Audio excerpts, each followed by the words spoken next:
Now imagine being imagine being deported. Imagine being deported back to a place or to a place that you're not even from. Somebody just pick you up one day, you in the system and somebody picks you up and goes, "You're from Haiti and we're deporting you back to Haiti." When you ain't never been to Haiti, you weren't born in Haiti, none of that. This is a story that we're going to talk about right now of this man who was deported to Jamaica from the UK. However, he's not Jamaican. So let's get into this story. All right, hit that subscribe button.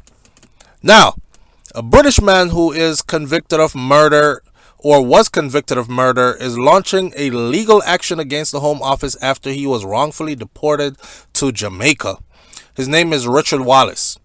His parents came to Britain as part of the Windrush generation in the 50s and was born, he himself though, he was born in Paddington in London in 1969. In 1998, he was convicted of murdering a man following a altercation at a takeaway restaurant in South London.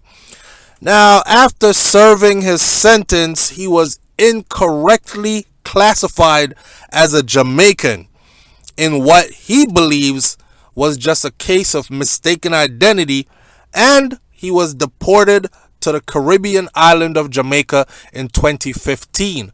Now, this article was just published here in 2023, right now. So it'll give you a timeline of what took place all the way up till now. The first question I asked though, I was like, how the hell did you let them deport you to a country that you're not even from? Because I would have been kicking and screaming. I would have been fighting. I would have been making all kinds of noise. I would have put on the strongest British accent ever. I'm thinking he might have did all that, but none of that worked for him anyways. So after serving his sentence, they put him on that plane and they sent him to Jamaica. But check it. That was 2015, right? So in 2018, he returned back to the UK on his British passport. Now, in order to have a British passport, you have to be a British citizen. He was able to secure a British passport and come back. I'm thinking at this point, right, that he probably thought, you know what? I did all this time in the UK in prison. I figured I'd go to Jamaica and I could make it work, right? I seen all them pretty videos and the beaches and good ganja and nice vibes and all these. I just want to go bun a good spliff on the beach and beat a couple of red stripes and just chill out and enjoy some good vibrations. Hear some Bob Marley playing in the background and these kind of things. I'm thinking that's what he was thinking, right? So he ended up staying in Jamaica for 3 years before he came back to the UK on a British passport. What did he do that for? He didn't have anybody in Jamaica. He didn't have anything set up there for him. He just figured he'd go there and work it out. Alright, so on his return to the UK though, remember they deported him to Jamaica in 2015, a place he's never from. He is back in 2018 on a British passport. On his entrance coming back into the UK, get this, they held him at the airport and he was accused of using a false passport and then he was put back in jail for another 2 years. For another 2 years. He just went to Jamaica for 3 years. On his way back into the UK, he catches another 2 years. This is his real passport, people. This is his own passport. And they said this is a fraudulent document that he got in the wrong name or in his name. So they jailed him for another 2 years. He was then released in October of 2020 after DNA tests proved that he is who he says he was. After DNA tests with other British members of his family proved him to be a match with them. That's crazy. That's crazy. So 2015 deported to Jamaica. He said, yeah, man, listen, I'm going to just stay in Jamaica for a minute, right? He stayed until 2018. 2018 comes, he says, I can't take this no more. It's rough out here in Jamaica, boy. I couldn't make nothing happen for me. The girls, them wasn't checking for my British accent, you know what I mean? Big fat body gal and these things, blood. And them gals still wasn't checking for me, you know what I mean? Because I didn't have, you know, like I ran out of peas, mate. I didn't have any money.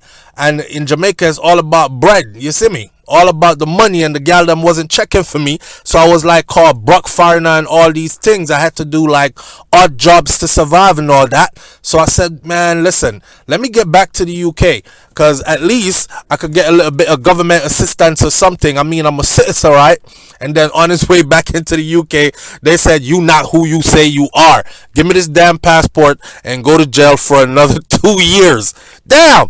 That man is saltier than the ocean. See? So anyways, he's back.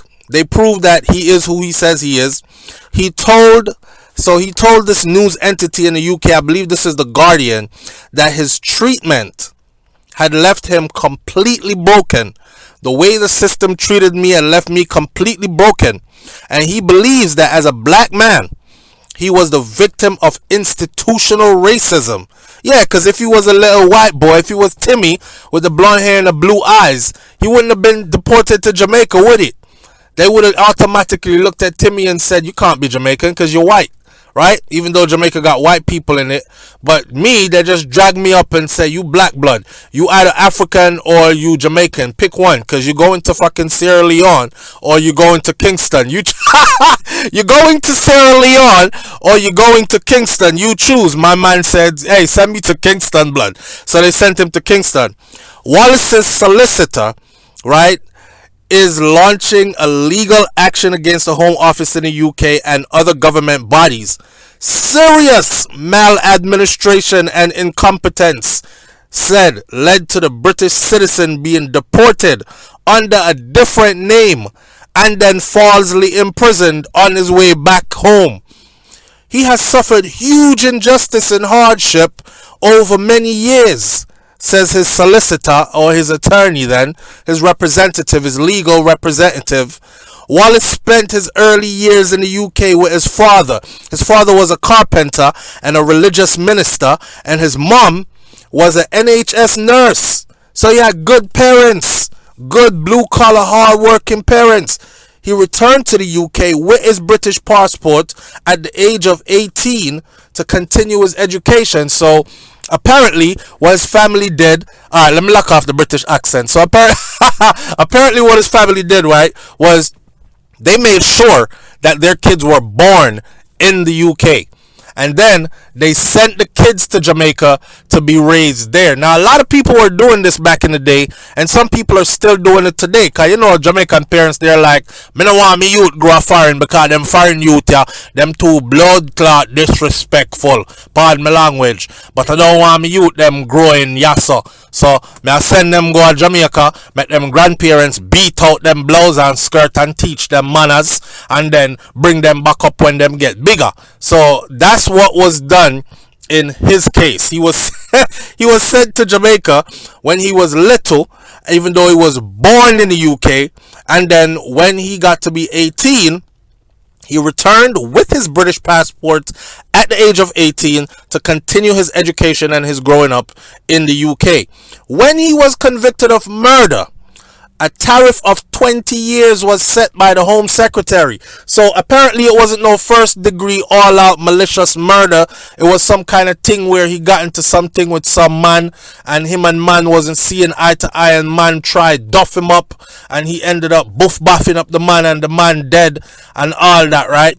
So they gave him 20 years, and he did his 20 years. And after him doing 20 years, right, they said Sierra Leone or Jamaica, and him said, give me Jamaica, because I don't know about Sierra Leone. I think it's kind of rough over there. So it was later reduced by a year by the judge to 19 years, who the judge said, yo, listen, you've made exceptional progress in prison, so I'm going to knock a year off your 20-year sentence, along with many educational qualifications, including an open university degree. He also worked as a peer tutor, intervened and he intervened to prevent other prisoners from taking their own lives. So he was like saving people from committing suicide and all these other kind of things. He was like a good role model behind bars. So the judge says, yo, okay, I think you had enough at 19 years. I think you've demonstrated that you could be somebody good in our society, but just not here in the UK. We're gonna deport you. Yo, that's crazy, right? I think that these kind of sentences, are wicked. I think that's like double punishing somebody. Because if I committed a crime, you give me 20 years in prison, and 19 of the years them I served it, and you let me out 1 year early because you say I'm now a model citizen. I'm behind bars saving other people from committing suicide and all these things. I'm tutoring other people. I'm mentoring other people. I earned a university degree from behind bars and all these things. And you're like, okay, you're good. You're rehabilitated. You're a good person. Now I'm going to send you to Jamaica. That don't make no sense. It should be, okay, now you rehabilitated. We can use you in the UK to divert some of these youths that are heading down that same path that you went down in your early days. But, hey, the system don't see it like that. They see it like, get the hell out, right? So he said these words. He said, I took responsibility for the crime I committed. It was a tragedy and most horrible time of my life. I decided that I wanted to spend my time in prison purposefully. I didn't want to go behind bars and become institutionalized and turn out to be a waste man, right? But he told the Guardian that he believed that he ended up being wrongly deported to Jamaica because officials confused him with somebody else.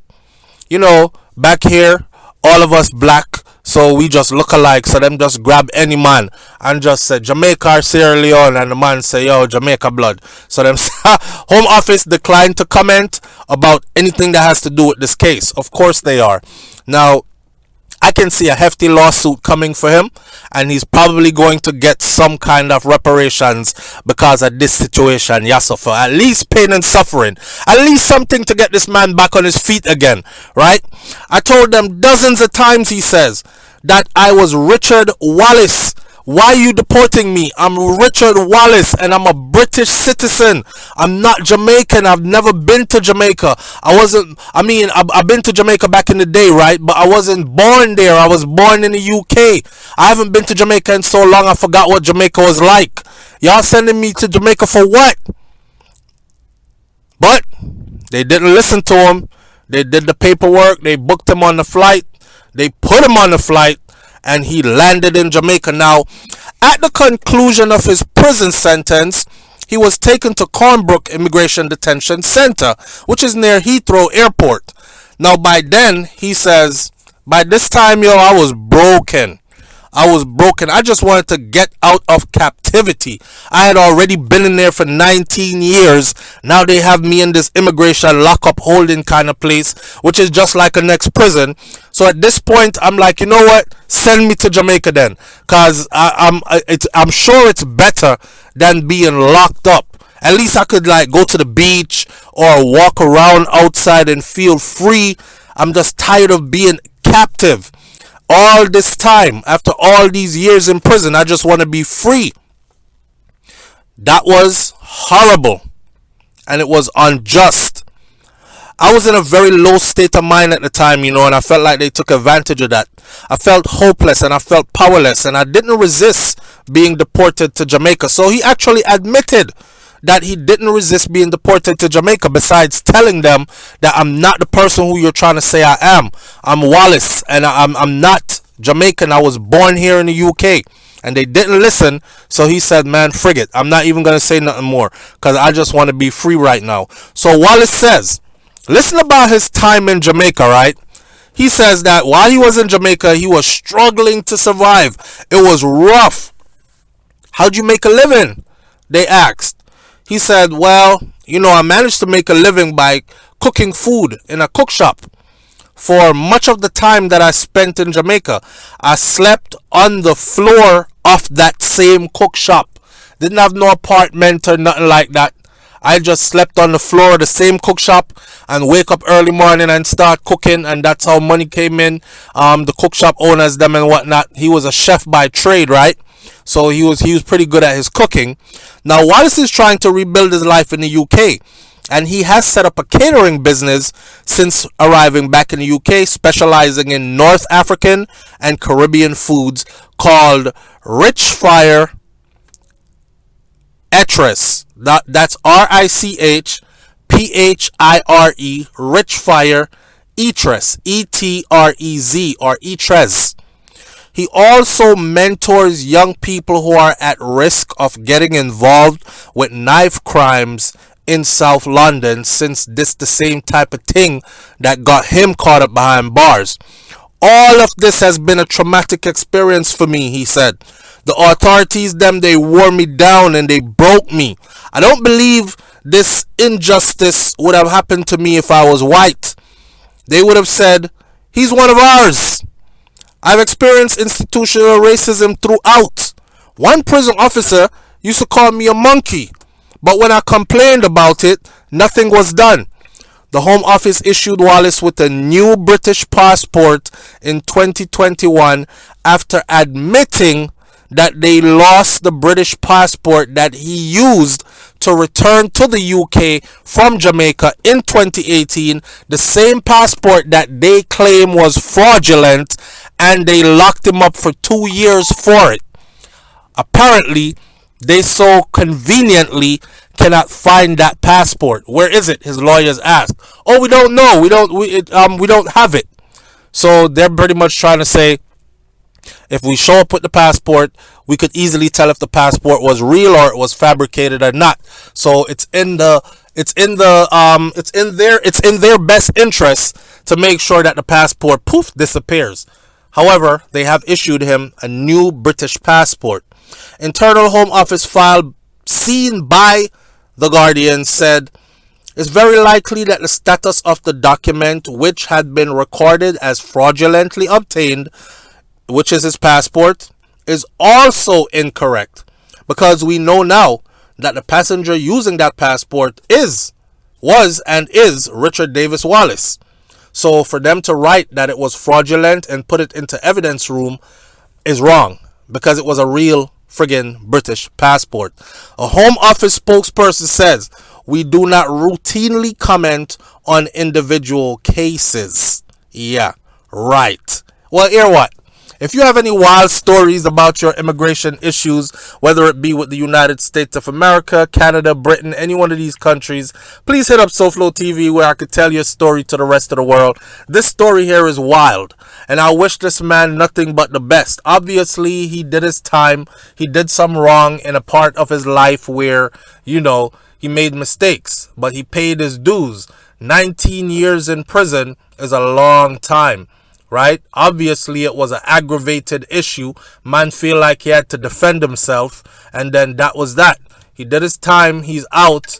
They say that he is completely rehabilitated. He hasn't been in any trouble, and he's been making good of his time out since he's been out. So I wish him all the best. I hope he gets some kind of money for what they did to him by deporting him into Jamaica for how many years, when the man was actually a British-born citizen, and he used that money or monies to, turn his life over, to big up his catering business, turn it into a restaurant if he wants to. Just be up and up about a good life from this point forward. I'll catch y'all on the next video, man. It's SouFLoTV. I'm out. Peace.